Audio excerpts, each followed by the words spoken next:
Nawawala na naman yung pera ko. Anak, sumama ka sa akin. Pupunta tayo sa mangkukulam.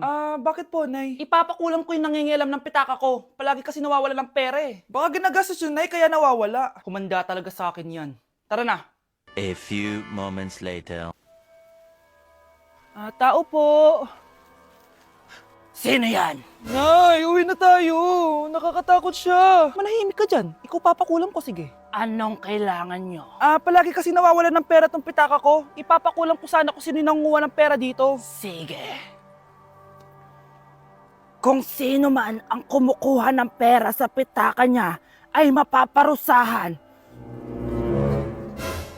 Nay, wag mo nang ituloy. Humanda ka sa akin kung sino ka man. Tutusukin ko na. Sakit ng tiyan ko. Sakit ng ulo ko. Ikaw yung nangunguha ng pera sa pitaka ko? Hindi, Nay. Bakit ikaw yung nasasaktan? Baka may nakain lang ako kanina. Pahirapan mo pa siya lalo. Ito na ang matinding parusa.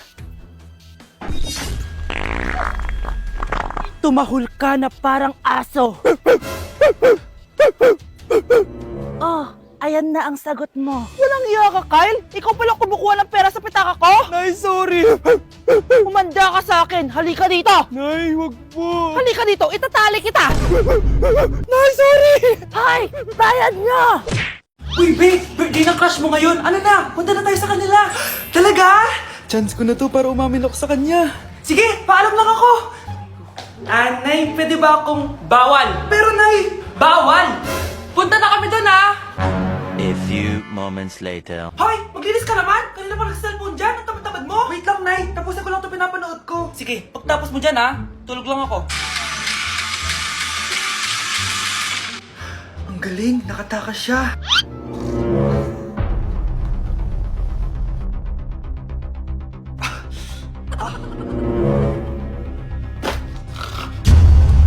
Ano yun?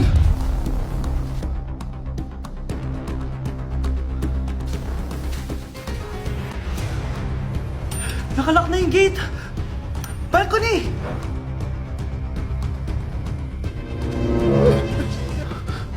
Nasaan yung batang yun? Yes! Nakatakas ako! Uy, buti pinayagan ka ng mama mo. Buti na lang, nakatakas ako. Salamat talaga sa tricks ni Jack Ryan. Balita ako, may season 3 na yan sa Prime Video. Excited na ako. Tara, pasok na tayo. Nay! Invited din pala nanay mo dito. Akala mo ba ikaw lang nanonood ng Jack Ryan? Magaling din ako. Nay, fan ka din pala niya. Tatakas ka pa, ha?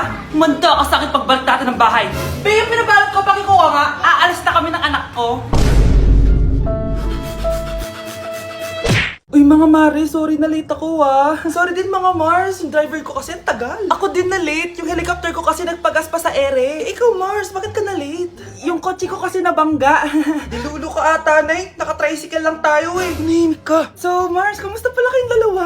Ento, kakauwi ko lang ng Amerika. Ako naman, kakagaling ko lang ng Europe tsaka Japan. Ikaw Mars, saan ka galing? Ako?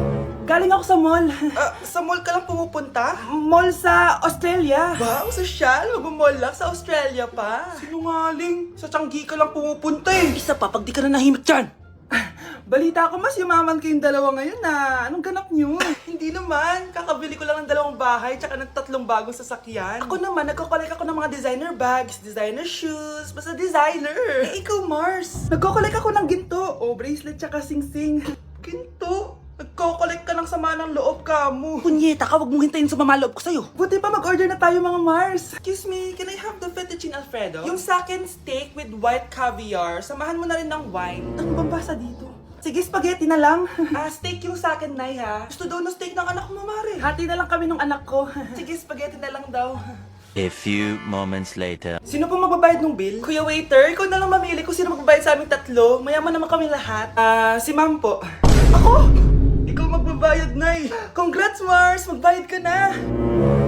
Wait lang. CR lang ako, sige, Mars. Babalik pa ba yun? Alis na ako. Bahala kayo dyan.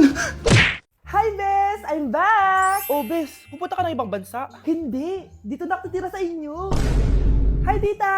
Anong ulam? Samantha! Halika na dito, Be! Niluto ko paborito mo. Yan yung gusto ko sa'yo, Tita eh. Oh, Scarlett, lagay mo na nga to sa kwarto ko. Kwarto mo? Ang kwarto ko ay ang kwarto mo. Wow, Ano kaya pwede kainin dito? Ano ba yan? Bakit walang laman? Grocery naman kayo, bes. Sorry po, nakakahiya naman sa'yo. Mahiya ka talaga. O ito na lang lutuin mo. Walang ya talaga tong babaeng to. Lagyan ko kaya to ng lason. Ay, tita, sobrang lakas uminom niya ni Scarlett. Tapos puro lalaki pa yung mga kasama niya. Aba, humanda talaga sa akin yung babaeng yan. Walang yatong si Samantha. Sinisiraan pa ako sa nanay ko. Bes, kailan ka uuwi? Anong uuwi? Hindi na ako uuwi, Bes. Inampun na ako ni tita. Ay, hindi. Umalis ka na. Ginagawa mo akong katulong dito. Tapos kung ano-ano pa sinasabi mo sa nanay ko. Oo, anak. Ba't mo naman pinapaalis si Samantha? Wala namang ginagawa masama yung tao eh. Oo nga. Ang bait ko kaya. Kung hindi siya aalis, ako ang aalis! Friendship over na tayo, Samantha. Lalayas na ako sa bahay na to. Parang mas anak pa ni nanay si Samantha. Alam mo na ba yung nangyari kay Samantha? Bakit? Ano meron kay Samantha? Tignan mo to. Nay! Nay! Oh, di ba lumayas ka na? Paalisin mo na yan si Samantha! Sino siya, anak? Tinawag mo bang anak si Samantha? Ay, hindi ko alam, Nay. Paalisin mo nga yan. Hoy, babae! Kung sino ka man, umalis ka na dito. Okay, class! Namiss nyo ba ako? Bumalik na si ma'am! At dahil first meeting natin, hindi muna ako magli-lesson. Gusto nyo ba yon? Ma'am, pwede po kami kumain sa kantin? Sure! Oh, yung mga gustong kumain, kumain na. Gawin nyo na lahat ng gusto nyong gawin. Basta, today lang yan ha. Next week, magli-lesson na tayo. Grabe, ang bait talaga ni ma'am, no? True, be. Kaya favorite ko yan si ma'am eh. Tara na, kain na tayo. Okay, class. What is the powerhouse of the cell? Scarlett? Ano ba yun? Starts with letter M. Mitochondria? Very good! Kaya mo naman pala eh. Thank you, ma'am.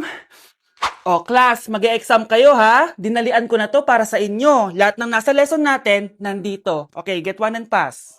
Oo nga, ang dali lang. Makaka-perfect pa ata ako. A few moments later. Okay, time's up. Pass your papers.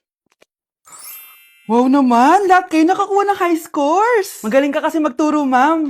Okay, class, dahil Friday ngayon, gusto ko mag-enjoy kayo sa weekends. Kaya naman, hindi ako magbibigay ng assignment. Yes, thank you, ma'am. Makakagala ako. At isa pa, class, malapit na mga anak si teacher, magli-leave muna ako ng ilang months. Ha? Habang wala ako, si Ma'am Diana muna ang papalit sa akin. Maging mabait kayo sa kanya, ha? Hi, class. Namiss niyo ba ako? At dahil first meeting natin, may surprise quiz kayo. Nandito na naman yung pet peeve ko. Hindi! Hindi!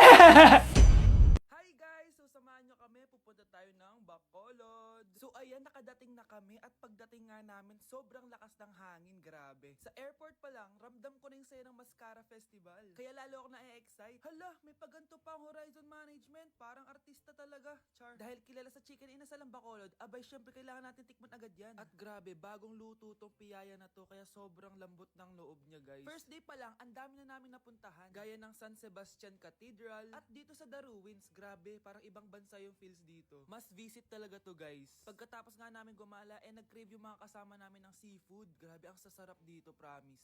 Next day is BP Day, guys. Sobrang nag-enjoy ako sa mga booth dito, guys. Una kong tinry itong Pinoy drop ball nila. Pagkatapos, eto naman, guys, yung color game. Favorite ko to nung bata ako eh. O, diba? Nanalo pa ako. Susunod ko namang tinry itong pula o puti. Madali lang naman to kasi dalawang kulay lang naman ang pagpipilian mo. At ang panghuli kong tinry ay ang bingo nila. Grabe, nakaka-tense. Alam mo yung feeling na mananalo ka na dapat tapos iba-ibang numero yung lumalabas. So dito, guys, kinakabahan na ako. Kasi naman, first time kong kakanta sa stage at sa maraming tao. Kinanta ko nga pala yung Nothing's Gonna Change My Love For You. Huy, di magsising. Grabe talaga yung suporta ng mga Bacolod nun. Kaya naman nagpakilig kami ng malala, guys. Huy, OA. First time namin to ni Hannibal siya nasa stage. Thank you so much po, BP, sa sobrang sayang experience na to. Hindi ko talaga to makakalimutan. After namin mag-perform, gumala na kami dito sa may Lacson Street. Sobrang haba pala nito. So ayun, guys, sana nag-enjoy kayo dito sa mini vlog ko and see you guys next time. Nay, tingnan mo tong balita. Oh, ano yan, anak? Nanalo tayo ng loto, Nay! Mayaman na tayo? Oo, Nay! Teka lang, ipapost ko to.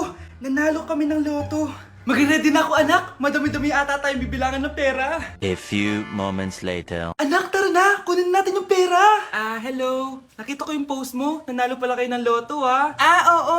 Ba't pala andito ka? Di ba crush mo ko? Liligawan sana kita. Che! Di ba nireject mo ako dati? Peperahan mo lang ako eh. Hoy, lalaki ka! Alam ko na balak mo. Porket nanalo kami ng loto, jujuwain mo na tong anak ko? Hindi ko naman po peperahin yung anak nyo. Ay, oo, Mare. Hindi naman peperahan ng anak ko yung anak mo. Oh, ba't nandito ka? Makikipag-close sana ako sa'yo kasi magiging bilang ka na ng anak ko. Ay, tiilan nyo kami! Piperahan nyo lang kami! Lumayas kayo dito! Nabasa niyo na ba yung balita? Mali daw yung lumabas sa loto. Kayo yung panalo. Kami yung nanalo. Mayaman na tayo! Hindi kami yung panalo. Nay, magiging mahirap na tayo ulit. Paano ba yan? Kami pala yung panalo. Lalayas na kami, ha? Sandali lang, Mare. Pag-usapan natin yung kasal ng anak natin. Oo. Ilang anak ba gusto mo? Walang ikakasal! Peperahan nyo lang kami. Mare, hindi naman sa ganun. Ngayon kami naman nanalo. Gusto mo ikasal kami? Ang pangit kaya ng anak mo. May balita na naman. Sila daw ulit yung panalo. Ano? Hindi kami panalo! Bali na naman. Kayo pala yung panalo. Mayaman na tayo ulit, anak! Oh, paano ba yan? Mayaman na kami ulit. Tara, ikasal na tayo. Magutom kayo. Layas! Bye!